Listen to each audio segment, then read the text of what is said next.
स्वस्थ रहो मस्त रहो में आज हम बात करेंगे किडनी कैंसर की। किडनी से जुड़ी बीमारियां आजकल बहुत तेजी से लोगों के बीच फैल रही हैं। ऐसे में हर किसी के मन में एक ही सवाल उठता है कि किडनी को कैसे स्वच्छ रखा जाए। किडनी कैंसर और किडनी से जुड़ी बीमारियों की समय रहते कैसे पहचान की जाए, आज हम इसी मुद्दे पर बात करेंगे। किडनी कैंसर किडनी में शुरू होता है और ट्यूमर का कारण बन जाता है। किडनी की कोशिकाएं जब अनियंत्रित रूप से बढ़ने लगती हैं और ट्यूमर का रूप ले लेती हैं, तब इसे किडनी कैंसर कहते हैं। शुरुआत में किडनी कैंसर के लक्षण समझ में नहीं आते, लेकिन जैसे जैसे ट्यूमर बढ़ता है इसके लक्षण समझ में आने लगते हैं। शुरुआती लक्षणों में पेशाब में खून आना या पेशाब का रंग बदल जाना, भूख नहीं लगना, कमजोरी महसूस होना और बुखार आना, पीठ के निचले हिस्से में दर्द महसूस होना और गांठ महसूस होना भी किडनी कैंसर के लक्षण हैं। महिलाओं की तुलना में पुरुषों में किडनी कैंसर ज्यादा होता है। स्मोकिंग करने वाले और मोटापे के शिकार लोगों में भी किडनी कैंसर का जोखिम ज्यादा होता है। किडनी कैंसर क्यों तेजी से बढ़ रहा है, किडनी को कैसे स्वस्थ रखें, आज इसी मुद्दे पर हम अपने स्पेशलिस्ट डॉक्टर से बात करेंगे। हमारे साथ डॉक्टर मनोज कुमार जी हैं, एडिशनल प्रोफेसर हैं यूरोलॉजी विभाग के। मनोज कुमार जी, इंडिया डेली में आपका बेहद स्वागत है। नमस्कार मनोज जी, सबसे पहले तो लोग ये जानना चाहेंगे कि किडनी से जुड़ी जो बीमारियां होती हैं वो क्या होती हैं। देखिए, किडनी से जुड़ी बीमारियां बहुत सारी हो सकती है। जैसे पिछले प्रोग्राम में हमने स्टोन के लिए बात की थी, तो इस प्रोग्राम में हम सिर्फ मेनली कैंसर पे ज़्यादा कंसंट्रेट करेंगे, क्योंकि अगर किडनी कैंसर की बात किया जाए वो टॉप मोस्ट 10 कैंसर्स है जो अ, होने के चांसेस होते हैं। टॉप कैंसर 10 कैंसर्स में से किडनी कैंसर एक one of the top most कारण है। किडनी तो कैंसर के अगर हम शुरुआती लक्षण देखें, मान लीजिए कि किसी व्यक्ति को किडनी कैंसर हो, लेकिन उसे पता कैसे चलेगा कि उसे किडनी कैंसर है। देखिए, पहले पुराने टाइम पे बताया जाता था कि किडनी कैंसर का ट्राइड होता है। ट्राइड मतलब उसमें तीन चीजें होती है। एक होता है पेन, होता है जो पेट में होता है साइड में, जैसे जहाँ पे किडनी का एरिया होता है उसको फ्लैंक पेन बोलते हैं। दूसरा लंप हो सकता है। तीसरा यूरिन के रास्ते ब्लड आ सकता है। बट लेकिन ये सारे लक्षण तभी आते हैं जब किडनी कैंसर काफ़ी एडवांस्ड हो जाता है। तो आजकल के टाइम पे क्या होता है कि आजकल हमारे पास अल्ट्रासाउंड और सीटी स्कैन ज़्यादा अवेलेबल है। तो थोड़ा सा भी पेट में दर्द हुआ तो लोग जाकर अपना अल्ट्रासाउंड करा लेते हैं। उसके बाद फिर डॉक्टर अगर उसमें कुछ भी डाउट होता है सीटी स्कैन एडवाइस करता है। तो आप ये कह सकते हैं कि आजकल किडनी कैंसर काफ़ी अर्ली स्टेज में पिक हो रहा है, कि जिसमें सिम्टम्स नहीं होते, किसी दूसरे कारण से टेस्ट कराए जाते हैं और उसमें किडनी का ट्यूमर पिक होता है। मनोज कुमार जी, लेकिन किडनी कैंसर होता क्यों है, लोग ये जानना और समझना चाहेंगे। कई सारी वजह जो हैं वो समझ में आती हैं, लेकिन मुख्य वजह क्या होती हैं किडनी कैंसर अब की। मुख्य वजह अगर मोटा मोटा देखा जाए तो एक स्मोकिंग है जो कॉमनेस्ट रीजन है, जिसकी वजह से लंग कैंसर भी होता है और किडनी कैंसर होने के भी चांस होते हैं। दूसरा अगर रीजन पूछा जाए तो है एक ओबेसिटी, जिसकी वजह से वजन ज्यादा होने की वजह से मेटाबॉलिक सिंड्रोम होता है, वो भी एक कारण है किडनी कैंसर होने का। तीसरा अगर पूछा जाए तो जेनेटिक कॉजेज होते हैं, हेरिडेटरी कैंसर्स होता है। तो ये सब कारण होते हैं जो जिनको हम कंट्रोल कर सकते हैं। बट बहुत सारे ऐसे भी कारण हैं जो जेनेटिक कारण है, जिसमें जिसमें जीन्स में कुछ चेंजेस आ जाते हैं जो हमारे कंट्रोल से बाहर है। तो जिस चीज़ों पे कंट्रोल किया जा सकता है, जैसे आप स्मोकिंग ना करें, अपना वजन का ध्यान रखें, डेली एक्टिविटी नॉर्मल करें, अगर बीपी शुगर है तो उसको कंट्रोल करें। तो ये सब जो है कारण है जिनको हम कंट्रोल कर सकते हैं, जो हमारे हाथ में है। क्या मनोज कुमार जी, इसमें पारिवारिक जो इतिहास है वो भी होता है क्या, कि परिवार बिल्कुल, परिवार में अगर किसी से को रहा हो बताया गया किडनी कि कैंसर।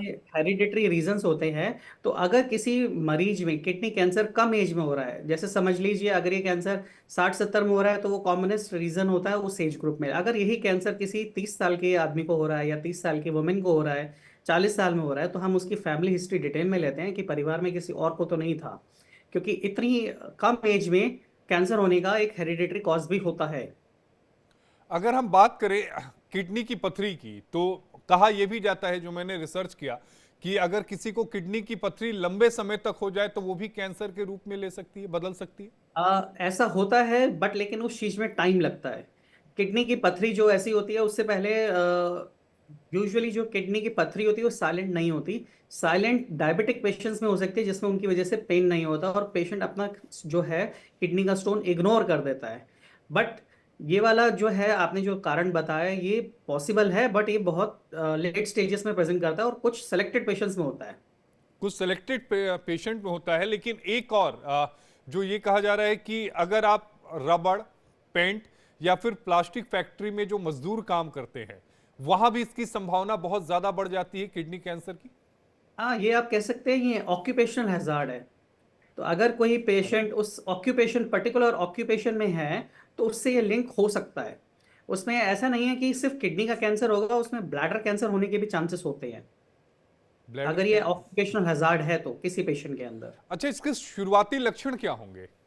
हाँ, तो जैसे मैंने बताया शुरुआती लक्षण जो होते हैं, पेन होना, हम्म। यूरिन में ब्लड आना, और साथ में कभी कभी होता है कि लगता है कि किसी को पेट में फोड़ा बन गया है, मतलब मास। लेकिन ये प्रेजेंटेशन काफी लेट स्टेज में होती है। तो शुरुआती लक्षण यूजुअली अनडिटेक्टेड होता है। अगर आप, जैसे मैंने आपको पहले ही बताया कि आजकल जो कॉमनेस्ट किडनी कैंसर डिटेक्ट हो रहा है वो हम रूटीन अल्ट्रासाउंड कराते हैं किसी और वजह से, हम्म। उसमें डिटेक्ट होता है कि किडनी में एक छोटा ट्यूमर है। तो ये आजकल कॉमनेस्ट रीजन है, इसको बोलते हैं इंसिडेंटली डिटेक्टेड रीनल मास। एक यहाँ पर सवाल ये भी उठता है कि चूंकि आपने कहा कि पेशाब में जलन की, जो मैंने पढ़ रहा था, पेशाब में जलन होती है, पेशाब का रंग भी बदल जाता है, क्या ये भी सारे सिम्टम्स हैं? देखिए, पेशाब में जलन होना, पेशाब का रंग बदलना, ये जो कॉमनेस्ट रीजन है, ये रीजन है यूटीआई का, मतलब यूरिन में इन्फेक्शन हो गया। हम्म। तो अगर ये सबसे पहले सिम्टम्स आ रहे हैं तो पहले हम सबसे पहले यूटीआई सस्पेक्ट करेंगे।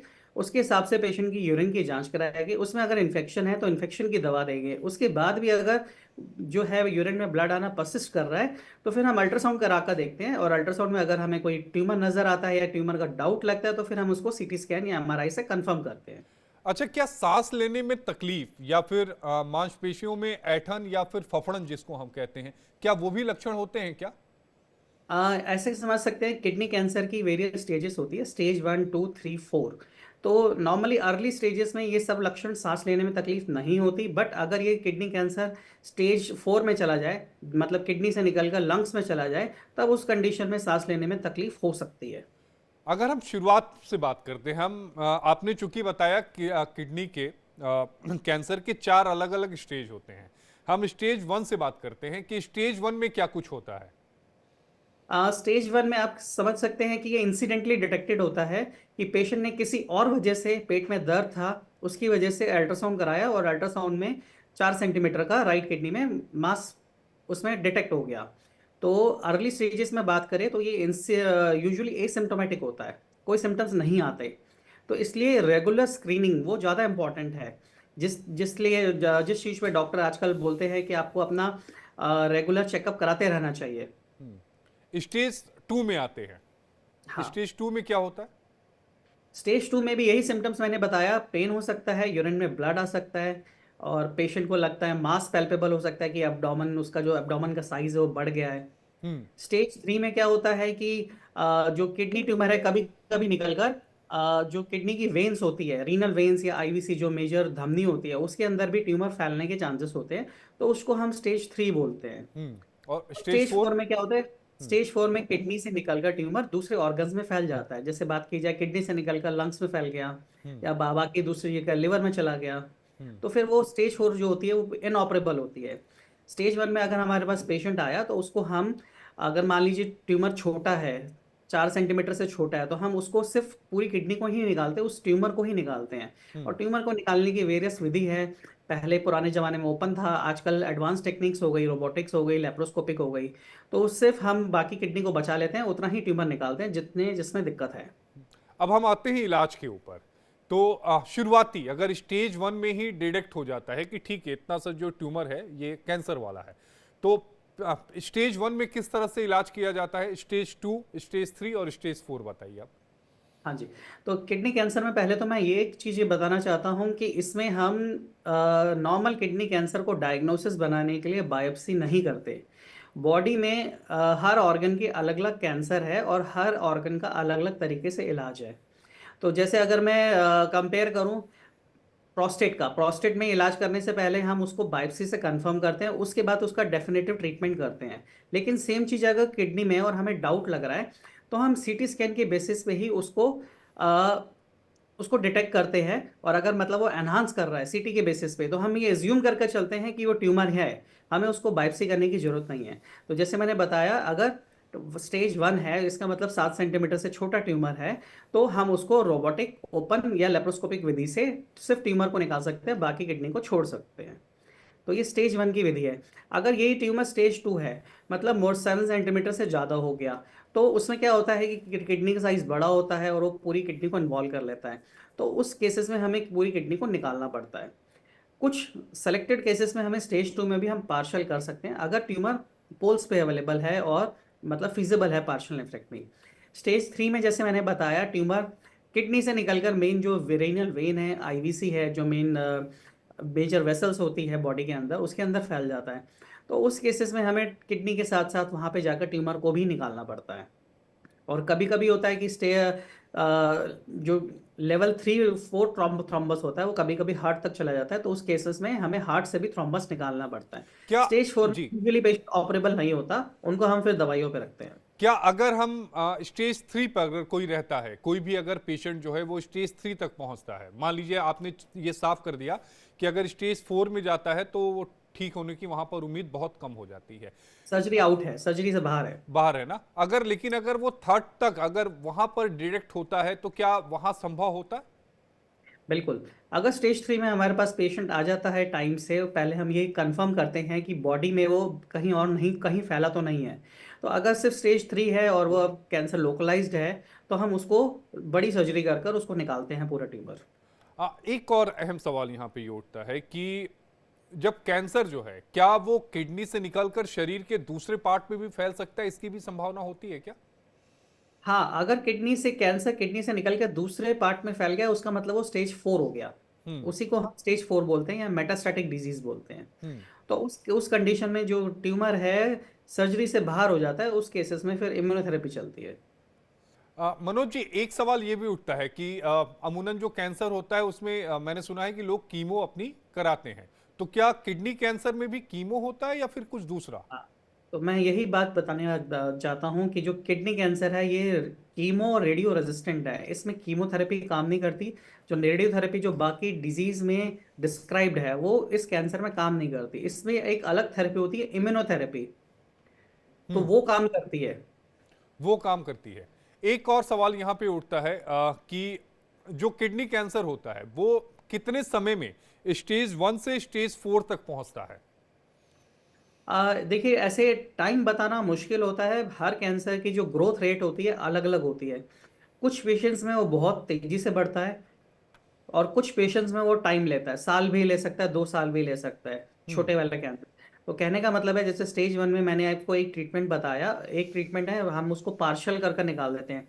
स्टेज 1 में 2 थेरेपीज और भी अवेलेबल है। पहला है एक्टिव सर्वेलेंस। एक्टिव सर्वेलेंस में यही होता है कि हम हर 6 महीने पे पेशेंट का अल्ट्रासाउंड या सीटी स्कैन रिपीट कर कर किडनी का साइज का प्रोग्रेस देखते हैं कि किस रेट से वो बढ़ रहा है। हम्म। अगर वो ज़्यादा स्पीड से बढ़ता है तो हम पेशेंट को फिर सर्जरी एडवाइस कर देते हैं। अगर उसकी स्लो ग्रोथ होती है और पेशेंट सर्जरी के लायक नहीं होता, तो हम उसको ऐसे ही सेम एज इट इज रखते हैं एक्टिव सर्वेलेंस में। तो मनोज जी, क्या ये दोनों ही किडनियों में होता है या एक में होता है? तो जैसे मैंने बताया, अगर ये किसी दूसरी वजह से हो रहा है, किसी दूसरे कारण की वजह से होता है, तो यूजुअली एक किडनी में होता है। लेकिन अगर इसका कोई जेनेटिक कॉज है, जैसे मैं कॉमनेस्ट अगर बताऊं, जीन्स जो होता है वीएचएल सिंड्रोम जिसको बोलते हैं, उस केसेस में ये दोनों किडनी में भी होता है। उस केसेस में दोनों किडनी में होता है, लेकिन अगर अब कोई जेनेटिक जी, रीजन है, अगर वीएचएल जेनेटिक जीन कोई की रीजन है प्रॉब्लम है। तो अब हम हाँ जी। आते हैं बचाव की तरफ कि सावधानियां क्या बरतनी चाहिए? तो बचाव में जो जेनेटिक रीजंस है वो हमारे कंट्रोल में नहीं है, उसको हम नहीं कर सकते। हम बस कंफर्म कर सकते हैं टेस्ट कराकर कि इसका रीजन जेनेटिक है। लेकिन जो हमारे कंट्रोल में है वो ये है, एक तो स्मोकिंग ना करें। दूसरा, अगर ओबेसिटी है तो वेट लूज करें। तीसरा, अगर हाइपरटेंशन है तो बीपी कंट्रोल करें। हम्म। तो ये जो 3 4 रीजंस है जिनको हम कंट्रोल कर सकते हैं। बाकी जो हमारे हाथ में है, जिनको हम कर कर किडनी कैंसर से बच बच सकते हैं। बहुत सारी चीजें हमारे हाथ में नहीं है, उसके लिए फिर हम कुछ नहीं कर पाए। क्या बीपी की अगर वजह से भी मतलब तेजी से बढ़ता है? अब बीपी अगर अनकंट्रोल्ड है तो बढ़ने के चांसेस रिस्क होते हैं, इसलिए बीपी कंट्रोल करने की सलाह दी जाती है। चलिए, अब हम खान पान पर आते हैं कि खान पान क्या करना चाहिए? खान पान में ऐसा कोई भी स्पेसिफिक फूड नहीं है जिसकी वजह से किडनी कैंसर बनने के चांस होते हैं। हम्म। तो हेल्दी खाना खाइए, बैलेंस डाइट खाइए। हम्म। वो हर डिजीज में रिच जो भी डाइट्स होती है, जो इसमें एंटीऑक्सीडेंट ज़्यादा होते हैं, तो वो सब डाइट, हेल्दी डाइट लीजिए, बैलेंस डाइट लीजिए, वो सारे कैंसर्स में हेल्प करती है। स्पेसिफिकली किडनी कैंसर के लिए कोई अलग से कोई डाइट नहीं है। क्योंकि आपने बताया कि स्मोकिंग की वजह से फैलने की संभावना ज्यादा होती है, बढ़ सकता है, क्या बिल्कुल। शराब की वजह से भी होता है? शराब का लिंक नॉर्मली किडनी कैंसर के साथ नहीं है, बट इसका लिंक, शराब का लिंक लिवर कैंसर से है। तो हम पेशेंट को ये नहीं बोल सकते कि इसका लिंक शराब से नहीं है तो आप शराब पी सकते हैं। तो ये मैसेज नहीं जाना चाहिए। शराब जो है वो दूसरे ऑर्गन्स को खराब करती है, तो इसलिए ये सब चीज़ें, स्मोकिंग, अल्कोहल, टोबैको इंटेक, ये सब पूरा बंद होना चाहिए। अच्छा, क्या जो लोग गुटखा वगैरह खाते हैं, कुछ लोग होते हैं वो गुटखा वगैरह खाते हैं, तो क्या गुटखे से भी इसकी संभावना है किडनी कैंसर की? गुटखे में जो मेन कॉन्स्टिट्यूएंट्स है टोबैको होता है, जो हार्मफुल होता है। तो अगर आप स्पेसिफिकली पूछे, टोबैको का डायरेक्टली किडनी कैंसर से लिंक नहीं है, बट उसका दूसरे कैंसर से लिंक है, जैसे ब्लैडर कैंसर से लिंक्ड है, लंग कैंसर से लिंक्ड है। तो हम ये नहीं सोच सकते कि हमें किडनी कैंसर ही प्रिवेंट करना है, हमें ओवरऑल कैंसर प्रिवेंट करना है। पिछले कुछ समय से देखा जाए मनोज जी, तो कैंसर के मामले ज्यादा बढ़ने लगे हैं। तो कैंसर का जो मामले हैं ज़्यादा बढ़ने का एक रीज़न ये समझ में आता है, एक तो अवेयरनेस बढ़ गई है लोगों में।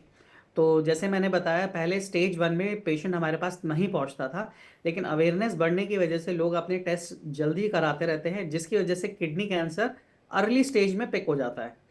तो एक रीज़न ये है। और दूसरा प्लस जो बैड हैबिट्स है लोगों की, स्मोकिंग, अल्कोहल, ये ऑलरेडी बढ़ रहा है, तो इसकी वजह से भी कैंसर्स बढ़ रहे हैं। प्लस एक पॉल्यूशन भी एक रीज़न है। क्या पॉल्यूशन रीजन हो सकता है कैंसर का? बिल्कुल हो सकता है, बट उसको स्पेसिफिकली लिंक करना किसी कैंसर से वो सही नहीं है। क्योंकि अगर पॉल्यूशन है तो सबसे पहले लंग्स को ज़्यादा इफेक्ट करेगा रादर देन बाकी ऑर्गन्स।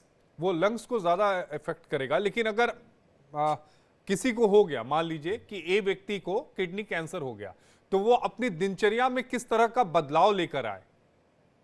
ए लेवल तो पर अगर है, यानी स्टेज 1 पर है तो? स्टेज 1 का है तो स्टेज 1 का किसी भी दवा से कोई ट्रीटमेंट नहीं है। तो स्टेज 1 में जो मैंने आपको ऑप्शंस बताए, एक तो है एक्टिव सर्वेलेंस, कि हम किडनी कैंसर की ग्रोथ देखें हर 6 महीने पे, साल भर में, कि किस स्पीड से बढ़ रहा है। अगर वो ज़्यादा स्पीड से बढ़ रहा है तो उसको निकलवा लें। और दूसरा, अगर उसकी वजह से पेशेंट को कोई सिम्टम्स आ रहे हैं तो उसको पहले ही निकलवा सकते हैं। तो इसका कोई, जैसे मैंने बताया, ऐसी कोई स्पेसिफिक एक्सरसाइज नहीं है, स्पेसिफिक खाना नहीं है जिसकी वजह से वो रिवर्स हो जाए।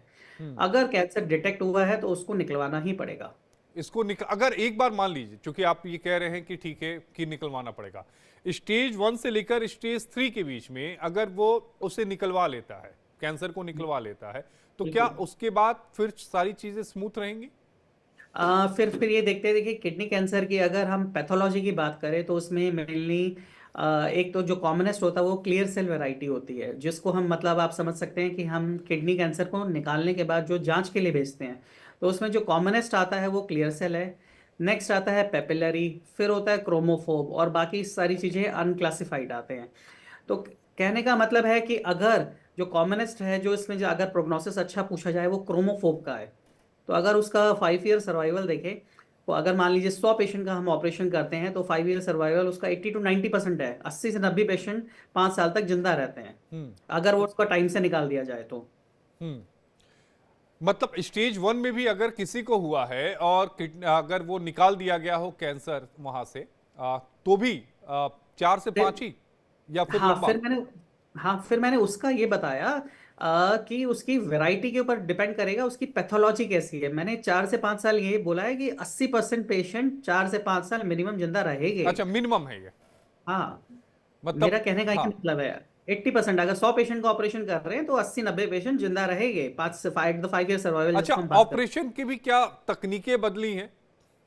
हाँ, तकनीकें हैं। पहले पुराने जमाने में ओपन सर्जरी होती थी जिसमें चीरा बड़ा होता था, लोगों को पेन ज़्यादा होता था, हॉस्पिटल में स्टे ज़्यादा रखना पड़ता था। एनाल्जेसिक जो दर्द की दवाइयाँ होती है उसका रिक्वायरमेंट ज़्यादा होता था। लेकिन आजकल दूरबीन की विधि से, लेप्रोस्कोपिक, और आजकल बहुत ही एडवांस टेक्निक्स आ गई है रोबोटिक की वजह से, हम काफ़ी प्रिसाइज तरीके से उसी किडनी के ट्यूमर को निकालते हैं, बाकी किडनी को बहुत ही अच्छे से सेव कर लेते हैं। वो पेशेंट के लिए भी अच्छा होता है।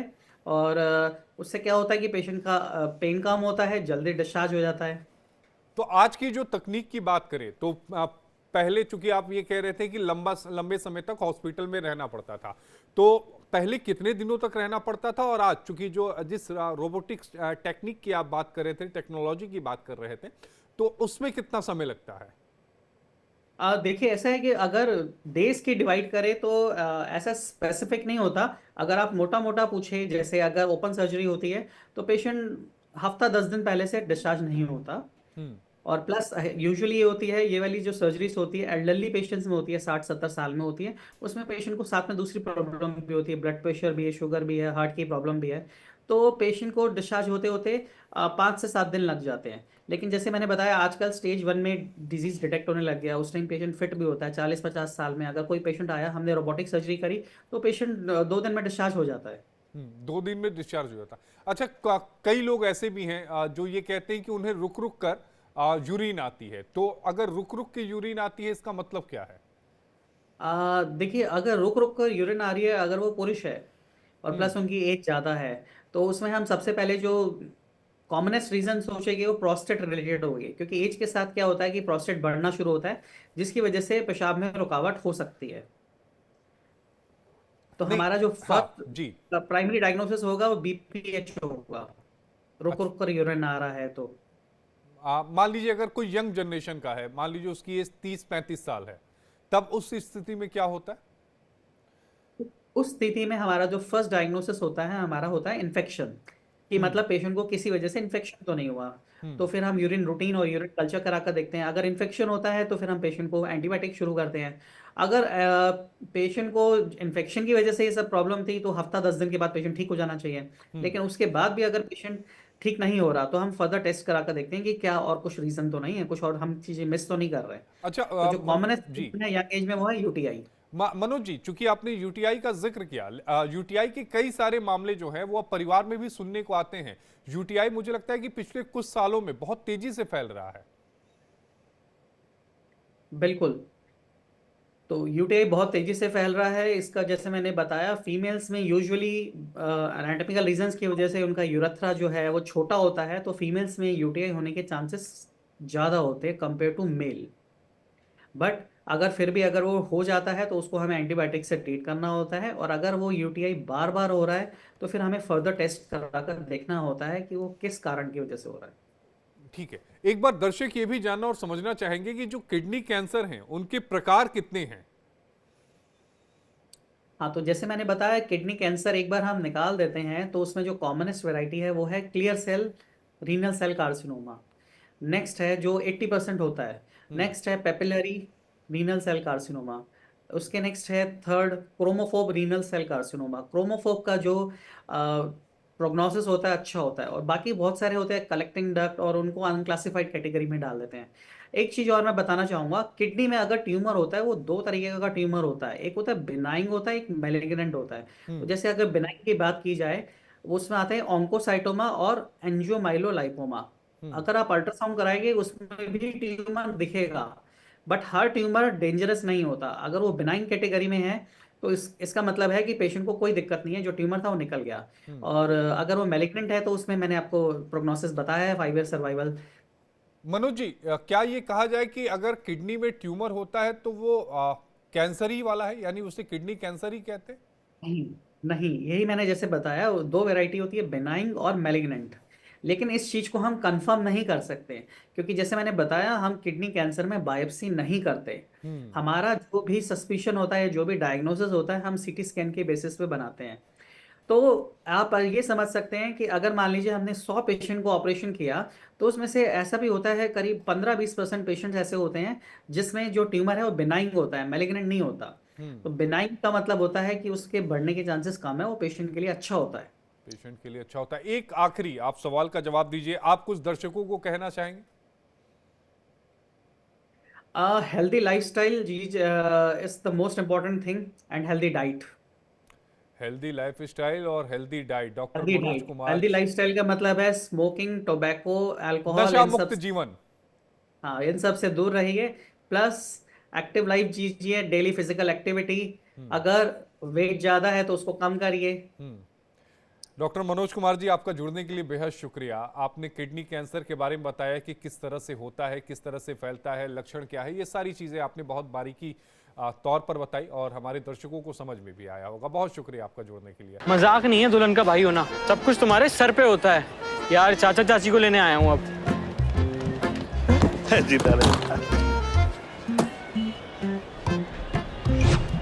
बेटा तुम सीएनजी गाड़ी लाए, सामान कहाँ रखोगे? चाचा जी, दिल और बूट स्पेस दोनों में बहुत जगह है।